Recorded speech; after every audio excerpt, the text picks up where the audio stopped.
In today's video, I'm going to teach you how to delete and remove Zoom meetings from Pipedrive CRM. If you've been testing Zoom inside Pipedrive or you simply don't need the integration anymore, it's a good idea to fully remove it so it stops syncing meetings and cluttering your account. I'll walk you through a clear, simple path inside Pipedrive so you can uninstall the Zoom app in just a few clicks. First, make sure you're logged in to your Pipedrive account with the correct user that manages your integrations. Once you're on your main Pipedrive dashboard, look towards the top of the screen for the Marketplace icon.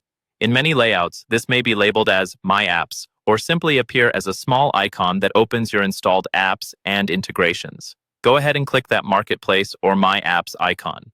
After the Marketplace panel opens, you'll see a list of apps that are currently connected to your Pipedrive account. Scroll down through this list and look for Zoom.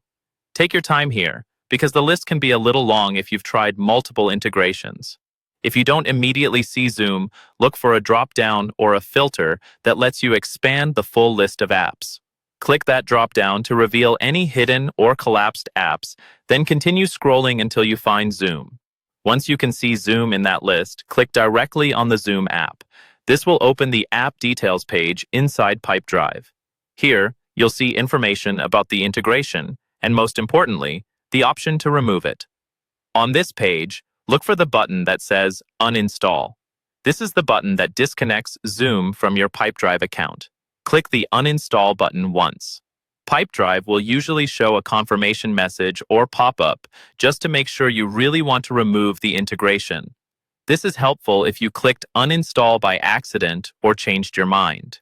To complete the process, click Uninstall again to confirm your choice. After you confirm, Pipedrive will remove the Zoom integration from your account. Any future syncing of Zoom meetings into Pipedrive will stop, and the app will no longer appear in your My Apps section.